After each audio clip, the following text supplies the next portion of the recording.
नमस्कार, बहुत स्वागत है आपका बंसल न्यूज़ में। और अफसरनामा के एक और कड़ी में हम इस समय मौजूद हैं और इस कड़ी में हमारे मेहमान हैं छत्तीसगढ़ के बेमेतरा जिले के पुलिस कप्तान आईपीएस त्रिलोक बंसल जी।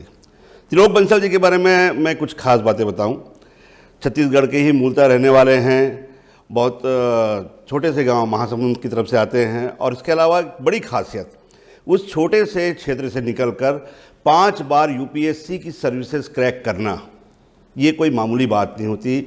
उस लड़के के लिए जिसने सरकारी स्कूल में पढ़ाई की है, साधारण घर में पढ़ा है, एक छत्तीसगढ़ी माहौल में रहा है, उसके लिए 5 बार यूपीएससी क्रैक करना, रेलवे की नौकरी छोड़ना, इंजीनियरिंग की नौकरी छोड़ना, इसके अलावा दिल्ली में पुलिस कमिश्नर की नौकरी छोड़कर छत्तीसगढ़ में अपने सेवाएँ देना, ऐसे त्रिलोक बंसल जी से आप मिलने जा रहे हैं। बहुत स्वागत है सर आपका। नमस्कार। पहला सवाल, जैसे मैंने परिचय दिया, छत्तीसगढ़ के महासमुंद से आने वाले त्रिलोक बंसल 5 बार यूपीएससी क्रैक कर लेते हैं। आमतौर पे हम फिल्मों में देखते हैं यूपीएससी क्रैक करना बहुत मुश्किल है, वो दिल्ली की छोटी गलियों में जाके आप जो है वो बहुत सारी वो कोचिंग करो, इसके अलावा आटा चक्की चलाओ, जैसे कि बताते हैं कि यूपीएससी क्रैक करना, बड़े घरों के लड़के आईएएस आईपीएस आते हैं, वही बनते हैं आईपीएस आईएएस। एक मिथक था, इस मिथक को आपने 5 बार तोड़ा है, कैसे किया आपने? जब स्कूलिंग, जैसे आपने बताया, महासमुंद से ही मैंने स्कूलिंग करी। उसके बाद फिर मेरा आईआईटी में सिलेक्शन हुआ, मैं बनारस हिंदू यूनिवर्सिटी में पढ़ने गया। जिस साल मेरा आईआईटी में सिलेक्शन हुआ उसी साल मेरे बड़े भैया, उनका यूपीएससी में सिलेक्शन हुआ, तो उससे मुझे बहुत मोटिवेशन मिला और फिर मैंने तय किया कि मैं भी यूपीएससी की तैयारी करूँगा। जैसे ही मेरा ग्रेजुएशन कंप्लीट हुआ, क्योंकि मैं सिविल इंजीनियरिंग बैकग्राउंड से था, तो सबसे पहले मैंने इंजीनियरिंग सर्विस का एग्ज़ाम दिया और जैसे ग्रेजुएशन के साथ ही मैंने पहले अटेम्प्ट में ही यूपीएससी का एग्ज़ाम क्रैक कर लिया था। आपको तो रेलवे में भी नौकरी मिली है, दिल्ली में जो है वो डिप्टी कमिश्नर की भी नौकरी मिली, तो अच्छी तो जगह थी, फिर छत्तीसगढ़ को ही चुनने का कुछ खास वजह? अपने घर में काम करने का एक अलग आनंद और सुकून होता है। अपने लोगों के लिए जो बचपन से देखते आए हैं कि समस्याएं यहाँ की कैसी है, यहाँ के लोग कैसे हैं, तो उसके लिए काम करने का एक अपना सुकून है। और ये कहीं ना कहीं कसक जब तक छत्तीसगढ़ से बाहर नौकरी कर रहा था तो थी, और यही चीज़ जो है बार बार एग्ज़ाम देने के लिए मजबूर करती रही और अंततः मैं यहाँ छत्तीसगढ़ में काम कर रहा हूँ। फादर, मतलब पेरेंट्स क्या चाहते? पेरेंट्स, जैसे मेरे पापा का आरा मिल का काम था महासमुंद में ही, तो फॉरेस्ट डिपार्टमेंट से उनका बहुत काम पड़ता था। तो फॉरेस्ट डिपार्टमेंट में पापा की दिली इच्छा थी, एक सपना था कहिए, कि कोई ना कोई बेटा उनका आईएफएस हो। तो मैंने फॉरेस्ट सर्विस का एग्ज़ाम भी दिया, लेकिन कहीं ना कहीं कमी रह गई, उसमें सिलेक्शन नहीं हो पाया। आज लेकिन पापा का सपना पूरा हुआ है और मेरी जो बहन है उनके हस्बैंड फॉरेस्ट सर्विस में हैं और छत्तीसगढ़ में ही अपनी सेवाएं दे रहे हैं। तो वही फिर से मैं उस सवाल पे आता हूँ कि भाई आपको तो दिल्ली में जो है वो डिप्टी कमिश्नर की भी नौकरी मिल गई, रेलवे की नौकरी मिल गई, इंजीनियरिंग सर्विस में भी जॉब मिल गई, तो अच्छा खासा जो लोग देखते हैं आम तौर पे कि अगर सरकारी नौकरी पे आना है तो ऐसी जगह जाएं जहाँ पे पैसे वैसे रेवेन्यू का थोड़ा सा आवक अच्छी खासी हो। लेकिन छत्तीसगढ़ आपने चुना, जबकि छत्तीसगढ़ में चुनौतियों के नाम पर जब आपने यहाँ पे चुना होगा उस समय नक्सलवाद रहा होगा, इसके अलावा जो है छत्तीसगढ़ में पुलिस बल की कमी हम अक्सर देखते हैं, तो आपको लगा नहीं कि मैं यहाँ पे गया और मेरे को कहीं जाके इन्होंने दंतेवाड़ा के सुदूर इलाके में डाल दिया? पुलिस ज्वाइन करने के पहले कभी इस बारे में नहीं सोचा, और चुनौतियाँ तो सभी डिपार्टमेंट में रहती है, और चाहे वो बल की कमी हो, चाहे आज की डेट में जैसे हम देख रहे हैं कि नई नई टेक्नोलॉजी आ रही है जिससे कि नए नए तरह के क्राइम्स डेवलप हो रहे हैं, चाहे वो एआई का यूज़ करके हो, चाहे साइबर क्राइम्स हो। चुनौतियां हमेशा बनी रहती है, चुनौतियों का स्वरूप बदलता रहता है, तो चुनौतियों से डर के अब अपने जीवन का निर्णय नहीं ले सकते हैं, और यही सोच के और अपने घर में काम करने का मौका मिला है और बेहतर करने का प्रयास करते हुए मैंने इस नौकरी। तो छत्तीसगढ़ में जब आपने ज्वाइन किया, अलग अलग जिलों में रहे, गोरेला पेंड्रा में रहे, चौकीदान में रहे, दुर्ग में भी रहे, बहुत सारी जगह रहे, किस तरह की चुनौतियाँ अभी तक देखने को मिली? सभी जिलों की भौगोलिक स्थिति के हिसाब से और एरिया के हिसाब से अलग अलग चुनौतियाँ रही। जैसे जब मैं जीपीएम में था तो वो चूँकि महाराष्ट्र एमपी से बॉर्डर था और गांजा का एक रूट था जो उड़ीसा से निकलकर एक कॉरिडोर जो बना हुआ था, उसमें काफ़ी हद तक हमने प्रयास किया और दो बड़े प्रकरण हमने उसमें में सफलता प्राप्त हुई। एक प्रकरण में जिसमें एनसीबी से हमको सूचना प्राप्त हुई थी, मेहनत करी, उसमें 2 दिन तक हम खोजते रहे और 2 दिन बाद हमको एक ट्रक मिला जिसमें लगभग 1500 किलो गांजा हमने जब्त किया था। एक और प्रकरण था जिसमें पूरा का पूरा इंट हम लोगों ने डेवलप किया। एक समझ लीजिए कि एक पूरे पैरे के रैक में सुई खोजने के बराबर वो था। उसको डेवलप करते करते हम लोगों ने एक ट्रक से लगभग 2500 किलो गांजा जब्त किया था। तो एक काफ़ी चैलेंजिंग था, छोटा ज़िला था, नया ज़िला था, बल की बहुत कमी थी। उसमें भी ये 2 प्रकरण ऐसे रहे जो काफ़ी वरिष्ठ अधिकारियों ने इसमें सराहना दी। छत्तीसगढ़ में अगर हम अपराध की देखें स्थिति, तो अभी जो चलन जो चल रहा है सबसे ज़्यादा जो टीनेजर्स में है, सूखे नशे का जो चलन है। और जैसे कि आपने बताया कि छत्तीसगढ़ को एक कॉरिडोर माना जाता है।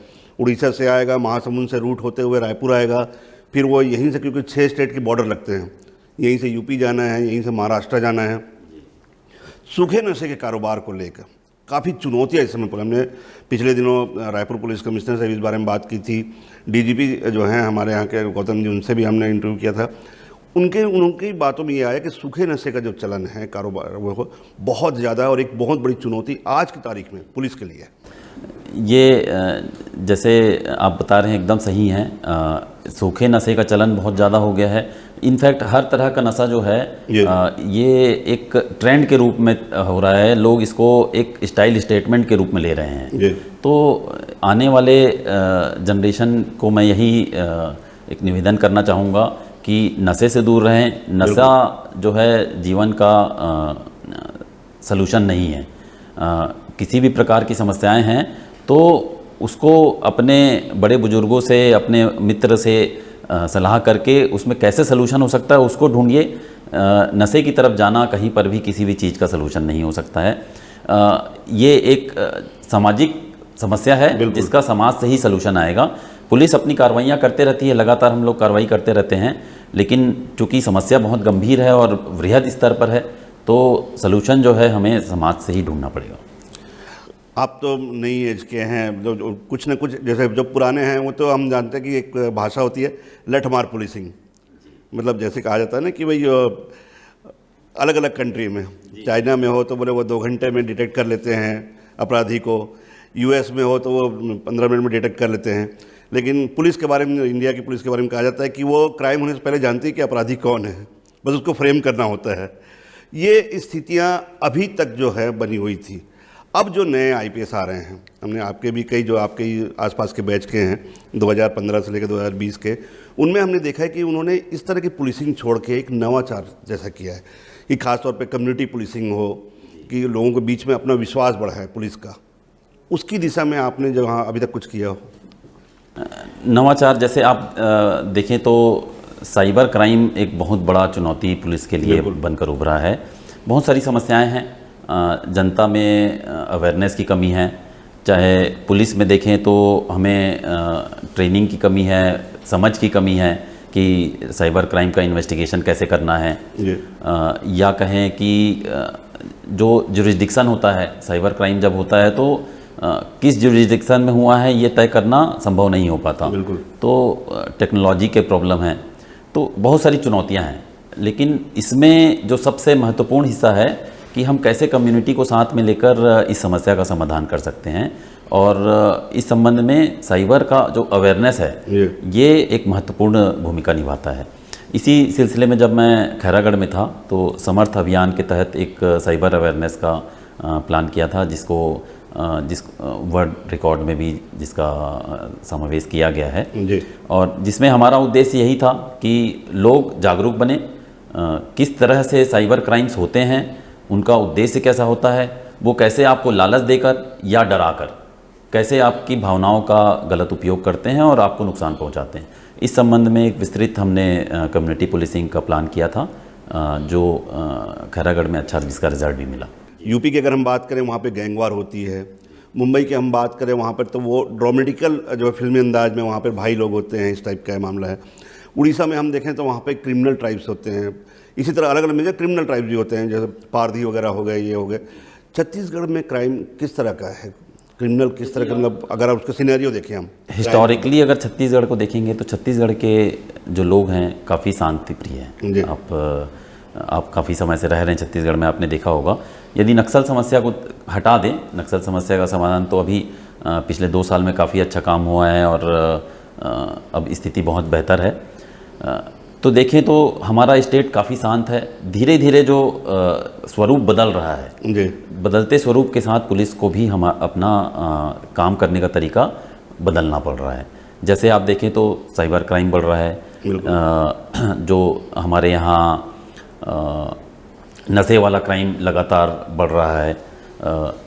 तो इस तरह से आप देखेंगे तो धीरे धीरे जो लॉ एंड ऑर्डर वाली चीज़ें हैं, जैसे बेमेतरा का भी अगर बताऊं तो पिछले 5-6 सालों में ऐसे 3-4 घटनाएं हुई हैं जो कि एक मेजर लॉ एंड ऑर्डर में कन्वर्ट हो गई है।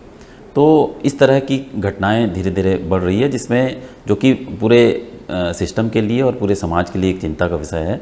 और पूरा विभाग इस विषय में कैसे हम बेहतर कर सकते हैं, कैसे इस प्रकार की घटनाओं को रोका जा सकता है, कैसे समाज और संगठन के जो वरिष्ठ सदस्य हैं, जो जनमान्य गण हैं, उनको कैसे साथ में लेकर इन समस्याओं का समाधान किया जा सकता है, इस बारे में सभी लोग चिंता करते हैं।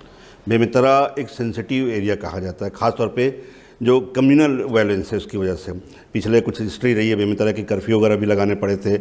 तो कम्युनिटी वायलेंस यहाँ पे दिखा आपको, या फिर उसको कंट्रोल करने के लिए आपने कुछ अभी 1 महीना हुआ है मुझे ज्वाइन किए, अभी तक तो ऐसा महसूस नहीं हुआ है। लेकिन यहाँ की तासीर ऐसी है, जैसा बेरला में एक कांड हुआ, यहाँ लोग जानते हैं, बिरनपुर में हुआ है, डिफेंडर कांड हुआ था, फिर एक बार कंडरका एरिया में ब्लास्ट हुआ था, उसके बाद लॉ एंड ऑर्डर हुआ। तो यहाँ की तासीर ऐसी है कि घटना होती है और फिर तुरंत फ्लेयर अप हो जाती है। तो इसको कैसे कंट्रोल कर सकते हैं, कौन से एरिया ऐसे हैं जो सेंसिटिव हैं, कौन से संप्रदाय के या किस जाति के लोग किस एरिया में रहते हैं, उसका एनालिसिस हम लोग कर रहे हैं। और समाज के लोगों को साथ में लेकर ये प्रयास कर रहे हैं कि इस तरह की किसी भी प्रकार की घटना होती है तो तत्काल उसमें हमारी पुलिस अलर्ट रहे। तो दोनों एंगल में, चाहे वो पुलिस की तैयारी हो, चाहे समाज के साथ समन्वय हो, दोनों एरिया में काम करते हुए हम इस प्रकार की जो घटनाएं हैं उनको रोकने का प्रयास कर रहे हैं। छत्तीसगढ़ में जो बड़े शहर हैं, अगर हम बेमेतरा, भिलाई, दुर्ग, जितने भी हम सिटी की बात कर लें, सभी जो कप्तान हैं या फिर जो वरिष्ठ जो अधिकारी हैं, एक समस्या जो है वो रेगुलर फेस करते हैं, वो है ट्रैफिक की। जी, ट्रैफिक को लेकर, क्योंकि यहाँ पे जो सेंस है बहुत ही ख़राब सेंस है कहा जाए, जिस तरह से लोगों में जो ट्रैफिक सेंस है, अवेयरनेस के लिए बहुत सारी चीज़ें चलाई गई, बहुत कुछ हुआ। बल की भी कभी सामने आती है, ट्रैफिक को लेकर जितना बल है, हमने जो पदस्थ अधिकारी हैं उनका भी कहना है कि बल की अक्सर कमी आती है, अभी कुछ बढ़ाए भी गए हैं 6000 समथिंग। बट ट्रैफिक को लेकर हमेशा एक चुनौती रही है हर पुलिस कप्तान के लिए, आपके लिए। ट्रैफिक का बेमेतरा में अच्छा काम हुआ है। अगर आप पिछले वर्ष की तुलना में अभी शुरू के 7 महीने एक्सीडेंट का डेटा देखेंगे तो एक्सीडेंट में कमी आई है, घायलों की संख्या में कमी आई है और मृतकों की संख्या में कमी आई है। इसका श्रेय जो है बेसिकली आप देखेंगे तो अवेयरनेस की, जैसे नशा करके गाड़ी नहीं चलानी है, गाड़ी जब चला रहे हैं तो हेलमेट का उपयोग करना है, सीट बेल्ट का उपयोग करना है, नाबालिग बच्चों को गाड़ी चलाने नहीं देना है, अवेयरनेस। और जहाँ पर जो रूल को तोड़ा जा रहा है वहाँ पर कड़ाई से कार्रवाई, ये 2 चीज़ से काफ़ी अच्छा फ़ायदा मिला है। लेकिन फिर भी जो ग्रामीण क्षेत्र के लोग हैं, जो थोड़ा सिविक सेंस की कमी जो बोलते हैं हम, थोड़ा जानकारी का भी कमी है। और दूसरा चीज़ जैसा नशे का हमारे यहाँ है, नशा करके गाड़ी चलाना, ये एक बहुत बड़ी समस्या है और इसके लिए भी हम लोग लगातार काम कर रहे हैं और उम्मीद कर रहे हैं कि इसमें और बेहतर रिजल्ट हम लोग को मिलेगा। वापस आते हैं आपकी पर्सनल लाइफ की तरफ। जैसे एक आम तौर पे जो लोकल जो लोग हैं उनके साथ हमने जितनी बात की तो उनका एक कहना है कि एक बड़ी प्रॉब्लम आती है कि चलो यार अपने घर का लड़का है, तो ऐसे बहुत सारे काम आते हैं, तो ऐसा कोई हुआ कि यार अपने त्रिलोक तो है वहाँ पे, चलो करवा लेंगे, ऐसा कुछ होता है? कभी कभी जब आप लोकल होते हैं तो ये समस्या आती है कि जब भी पुलिस कार्रवाई करती है तो कहीं ना कहीं से लोग संबंध निकालते हैं। तो जैसा मैंने बताया कि यदि आप निष्पक्ष होकर कार्रवाई कर रहे हैं तो किसी भी प्रकार की चीज़ों को आप आराम से मैनेज कर सकते हैं और समझा सकते हैं कि जो कार्रवाई है, लोगों को पता होता है जो अगर गलत है तो उनको भी पता होता है कि हाँ हमने गलत किया है तो इसका खामियाजा भुगतना पड़ेगा। तो वो चीज़ें लेकिन आपको निष्पक्ष रहना बहुत ज़रूरी है। आपके बारे में जैसा कि हमने बताया कि आपने रेलवे हो, चाहे वो दिल्ली पुलिस की हो, चाहे सिविल सर्विस हो, इंजीनियरिंग हो, ये सारे जॉब छोड़ के आपने पुलिस करी है। कभी जो पुलिस के ऊपर जो अक्सर जो बल की कमी होती है हमारे यहाँ, उसको लेके जो पुलिस पर जो दबाव रहता है ओवर ड्यूटी का, तो कभी भाभी ने ऐसा कुछ कहा हो कि तुम तो कभी तो टाइम से आ जाया करो, या ऐसा कुछ झेलना पड़ा हो? नहीं, मैं बताना चाहूँगा, मैं जब रेलवे में था तब शादी हो गई थी। जब 4 अटेम्प्ट मेरे ख़त्म हो गए थे और मेरा सिविल सर्विसेज में सिलेक्शन नहीं हुआ, फिर 2 अटेम्प्ट बढ़ा, तो उस समय मैं दुविधा में था कि क्या मुझे फिर से तैयारी करनी चाहिए। मेरी बेटी भी उस समय 2 साल की थी, तो फैमिली की तरफ से पूरा सपोर्ट मिला कि नहीं आपका मन है, आपको करना चाहिए। और यही है कि फिर जब मैंने 5वां अटेम्प्ट दिया तो उसमें मेरा दिल्ली पुलिस में सिलेक्शन हुआ और 6वें अटेम्प्ट में मैं फिर आईपीएस में आया। तो घर की तरफ से कहीं पर भी कोई कभी समस्या नहीं आई, बल्कि एक सपोर्ट ही मिला है। और ये भी बताना चाहूँगा कि एक लेडी लक ही था जो जिसकी वजह से मेरा सिलेक्शन हो पाया। जी, चलिए हम ये भी मान लेते हैं लेडी लक ही था। और दूसरी कई खासियत भरी जो चीज़ें होती हैं पुलिस की जॉब में, अगर जो माइनस हैं तो कुछ प्लस चीज़ें भी हैं, कुछ एडवांटेज हैं तो कुछ डिसएडवांटेज भी हैं। एडवांटेज की अगर हम बात कर लें, ठीक है, एक पद है, एक रुतबा है, एक पावर जो है वो जनरेट होती है इस पद को लेकर। डिसएडवांटेज की अगर हम बात कर लें, उच्चाधिकारियों का दबाव, पॉलिटिकल प्रेशर के बारे में हमने आपसे पूछ लिया, लेकिन एक दबाव ये भी रहता है कि ट्रांसफ़र होगा तो किस एरिया में होगा, वहाँ पे किस तरह की जो है नई चुनौतियाँ होंगी। तो अलग अलग ज़िलों में रहे हैं, कभी ट्रांसफ़र को लेकर कोई मानसिक दबाव कि इस ज़िले में जाऊँगा तो यार ये कैसे काम करूँगा, या बहुत बैकवर्ड है, या बहुत जो है ये मेट्रोस टाइप की है, तो दोनों में कॉम्बिनेशन कैसे, मतलब कोऑर्डिनेशन कैसे बैठाऊँगा? छत्तीसगढ़ में आप देखेंगे तो 2-3 ही ऐसी जगह है जो थोड़ी बड़े शहर के रूप में जिसको हम बोल सकते हैं, जैसे रायपुर, दुर्ग, बिलासपुर हो गया। बाकी बीइंग इनसाइडर ऑफ छत्तीसगढ़ ये पता ही है कि यहाँ पर जितनी भी पोस्टिंग्स है, मेजॉरिटी ऑफ पोस्टिंग जो है छोटी जगह पे है। आप देखेंगे जैसे जीपीएम है, कोरिया है, खैरागढ़ है, कोई भी ऐसा बड़ा सिटी नहीं है। तो पहले से ही मन में क्लियर था कि पोस्टिंग जहाँ पर भी होगी छोटी जगह है और हमको किसी न किसी तरीके से फैमिली को भी, बच्चों का एजुकेशन भी मैनेज करना होगा। तो ये तो माइंड सेटअप पहले से ही रहता है। क्योंकि एक होम कैडर होने की वजह से एक थोड़ा एडवांटेज ये मिलता है कि यहाँ की भाषा, लोग से परिचय थोड़ा सा आसानी से कनेक्ट बन जाता है। 2 तरह की जो है पुलिस यहाँ पे सोचती है। मेरे कई सारे मित्र रहे हैं, तो एक जो होते हैं वो, जैसे कभी नक्सल एरिया में आपने अभी तक सर्व नहीं किया है। मैं एसटीएफ में, मैंने अभी इस बेमित्रा से पहले एसटीएफ में मैंने काम किया है। तो अगर मैं वहाँ के अनुभव की बात करूँ तो 2 तरह के यहाँ पे जो है हमने अधिकारी देखे हैं। एक की सोच रहती है कि अगर यार नक्सल एरिया में पोस्टिंग हो रही है तो पनिशमेंट पोस्टिंग है वो। दूसरे लोग इसको अपॉर्चुनिटी मानते हैं। मेरे कई सारे ऐसे दोस्त हैं जो ये बोलते हैं कि यार नक्सल एरिया में हम सर्व करना चाहते हैं। मैं शशि मोहन जैसे ऐसे कई लोग हैं जिन्होंने अपने ऑप्शनल चूज़ किया था कि मुझे उस एरिया में सर्व करना है। कुछ ऐसे हैं जो बिल्कुल मंत्री जी से फ़ोन करा देंगे, भैया उधर तो मत डालना, आप जो भी सेवा बोलो हम कर देंगे यार रायपुर में रह के। आपका सोच इस नज़रिए को लेकर? मेरा जो एसटीएफ का अनुभव रहा, एसटीएफ छत्तीसगढ़ में होलसोल एंटी नक्सल फोर्स है और पिछले 2 साल में जो एसटीएफ का योगदान रहा है छत्तीसगढ़ से नक्सल उन्मूलन में, वो अतुलनीय है। और जब जनवरी 2024 में माननीय गृह यूएचएम सर ने जब लक्ष्य दिया था, तो उस समय ये लक्ष्य जो है एक असंभव सा लक्ष्य प्रतीत होता था। लेकिन हमारे सुरक्षा बलों ने, चाहे वो डीआरजी हो, चाहे एसटीएफ हो, चाहे सीएफ हो, सभी ने, सीएपीएफ हो, सभी ने मिलकर इस असंभव से लगने वाले लक्ष्य को पूरा किया है। और एसटीएफ में रहते हुए कहीं ना कहीं मैं अपना सौभाग्य मानता हूं कि ऐसे समय में जब हम लोग एक नक्सल उन्मूलन की तरफ हम लोग आगे बढ़ रहे थे और उस समय को मैंने अपनी आंखों से देखा है उसमें रहते हुए, तो मैं अपना सौभाग्य मानता हूं कि मेरे को एसटीएफ में रहते हुए एंटी नक्सल फोर्स में काम करने का मौका मिला और बहुत सारे सफलताएं भी मिली, बहुत सारे कई बार नुकसान भी हुए। तो वो उतार चढ़ाव एसटीएफ के मेरे सेवा काल में मैंने देखा और काफ़ी कुछ उसमें सीखने को मिला। नया पुलिसिंग से हटकर बहुत ही अलग चैलेंज था और एक बहुत बड़ा इंटरनल सिक्योरिटी का प्रॉब्लम सॉल्व होते हुए अपने आंखों के सामने देखना एक अनुभव है। एक नवाचार की जैसे हम बात करें, हमने कई नवाचार देखे हैं। पहले तो जैसे मैंने बताया कि लठबाज पुलिसिंग होती थी कि भाई ठोको पीटो और जो है वो उनसे सच्चाई उगलवा लो या कबूल करवा लो। लेकिन कुछ कुछ जो नए अधिकारी आते गए, हमने देखा जैसे डीएम हाउस थी उस समय जब आए थे पुलिस कप्तानों के, तो उन्होंने एक बढ़िया चीज़ शुरू की थी, कम्युनिटी पुलिसिंग, कि हर एरिया मोहल्ले में बीट का जो भी इंचार्ज है वो जाए, उनसे वो एक विश्वास बढ़ाए कि पुलिस जो है उनसे डरना नहीं है, बल्कि वो आपकी दोस्त है। आपको कोई प्रॉब्लम होती है तो आप तुरंत, हमने ये बीट इंचार्ज है आपका, इसको कॉल करो। इसके अलावा मॉडर्नाइजेशन जो हुआ, जैसे हमने देखा अशोक जुनेजा जब आया यहाँ पे तो उन्होंने पीसीआर वैन, कॉलेज में कंप्लेंट बॉक्स और वीमेन कंप्लेंट बॉक्स अलग से लगाया।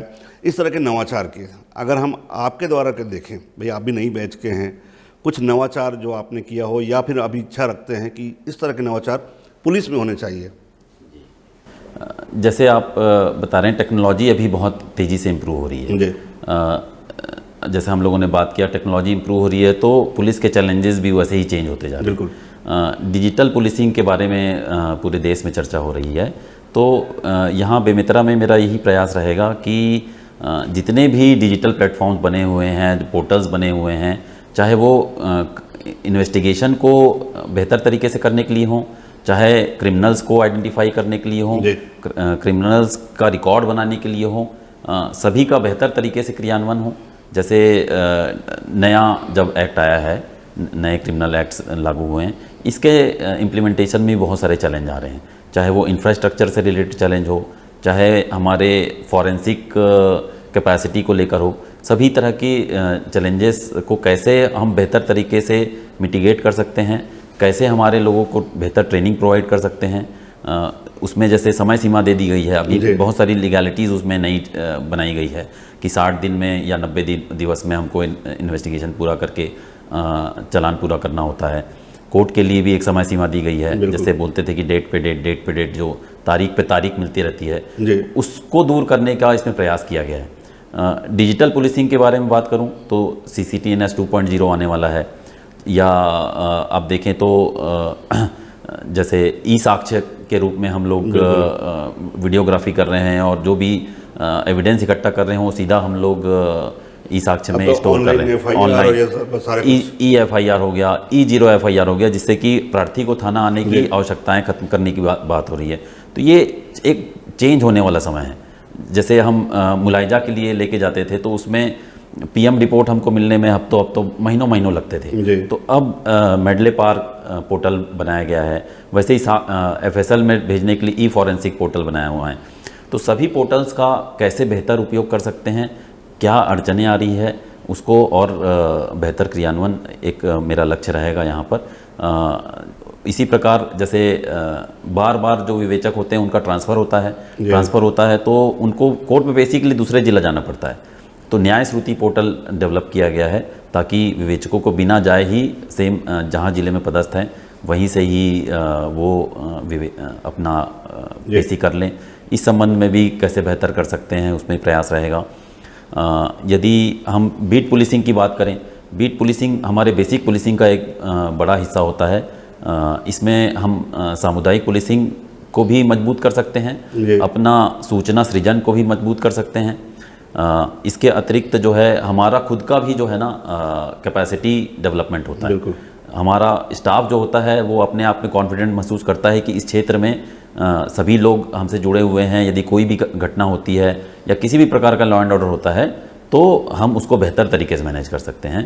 तो बीट पुलिसिंग को भी सुदृढ़ करने का प्रयास रहेगा। आखिरी सवाल भाई, आपने जैसे कि बताया हमने कि 6 बार आपने जो है UPSC क्रैक किया, एक मिथक जो आपने तोड़ा है, तो अगर नई बैच के युवा अगर आपको आइडियल मानते हैं कि यार महासमुंद का एक लड़का 6 बार UPSC क्रैक कर सकता है, तो मैं बेमेतरा का लड़का या मैं छुई खदान का लड़का क्यों नहीं कर सकता, तो उनके लिए एक मैसेज। कई बार युवा विद्यार्थी मुझसे ये पूछते हैं कि रिसोर्सेज की कमी है घर में, हिंदी मीडियम से हैं, तो ऐसे लोगों को मैं यही बोलता हूँ कि मैं भी हिंदी मीडियम से पढ़ा हूँ। दूसरा जो सबसे महत्वपूर्ण रिसोर्स जो होता है तैयारी के लिए वो होता है समय, और समय सभी के पास बराबर है। तो जो आपका रिसोर्स है, जो आपकी स्थिति, वर्तमान स्थिति है, वो आपकी शुरुआत तो तय कर सकती है, लेकिन मंजिल पे कैसे पहुंचना है ये आप डिसाइड करेंगे, आपकी मेहनत डिसाइड करेगी, आपका डिसिप्लिन डिसाइड करेगा। और एक दिन की पढ़ाई से कभी भी सिलेक्शन नहीं होता है। यदि आप रोज़ मेहनत करेंगे, रोज़ एक कदम अपने लक्ष्य की तरफ बढ़ाएंगे, तो एक दिन सिलेक्शन के योग्य ज़रूर बन जाएंगे। तो सभी युवाओं के लिए मेरा यही मैसेज है कि बड़ा ड्रीम रखिए, लेकिन रोज़ के लक्ष्य को छोटे छोटे हिस्से में बांटिए और रोज़ पूरा कीजिए। डिसिप्लिन रहिए, क्योंकि आज मोटिवेटेड हैं, रोज़ मोटिवेटेड नहीं रहेंगे। तो ऐसे समय में डिसिप्लिन ही आपका काम आएगा। फेलियर से मत डरिए। फेलियर्स को एक रिज़ल्ट की तरह देखने की बजाय उसे एक फीडबैक की तरह देखिए और अपने आप को इम्प्रूव करते हुए काम कीजिए, सफलता ज़रूर मिलेगी। धन्यवाद। बिल्कुल। तो त्रिलोक बंसल जी का एक जो है सिंपल सी फिलॉसफी है, जो बहुत पुरानी, जो कहा जाता है ना कि कौन कहता है फलक में सुराख नहीं है, एक पत्थर तो तबीयत से उछालो यारो। 6 बार यूपीएससी क्रैक करने वाले छत्तीसगढ़ के हिंदी मीडियम से पढ़ा हुआ लड़का आज इस पद पे हैं, तो आप क्यों नहीं हो सकते? ये उनका एक सीधा सीधा आदर्श है और यही उनका जो है संदेश है। डिजिटल पुलिसिंग पे ध्यान दे रहे हैं, पुलिस नवाचार पे ध्यान दे रहे हैं। उम्मीद करेंगे ऐसे अधिकारी आगे चलकर हमारे इस प्रदेश की पुलिसिंग व्यवस्था को, कानून व्यवस्था को बेहद मजबूत और सुदृढ़ स्थिति में लाएंगे। आज की इस कड़ी में इतने ही। नए मेहमान के साथ अगली कड़ी में फिर आपसे